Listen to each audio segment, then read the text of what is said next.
Subiye kubaramutsa abariko murankurikirana mu mwihwezo uheze nariko ndavuga mu kirundi ico gukenguza amateka canke gushinga amateka bisigura gusa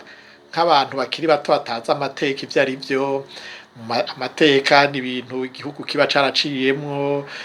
canke vyagiye birahindagurika biba ari mu migenzo canke mu karanga nk'ivyo biba vyarongeyemwo canke vyakoreshejwe nabi canke ibihe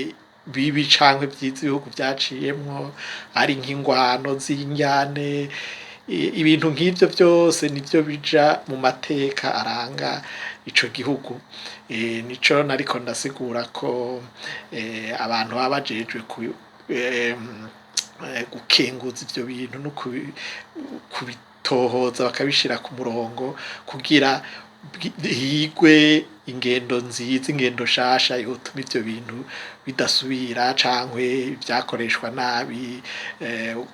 biveho ari nk'amajambo canke imigenzo itari myiza igahindurwa bagashobora kuyihindura bavyumvikanye ko umva n'ibintu biraba igihugu cose si kuvuga ko umva nico gituma bavuga ko banaserukira abenegihugu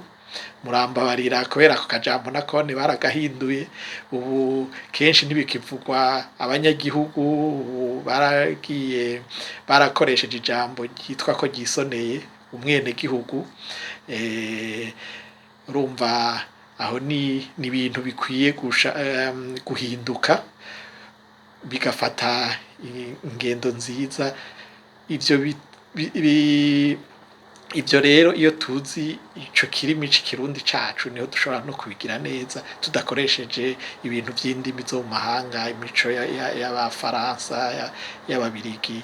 aho niho dushobora ibintu vyacu kubikora neza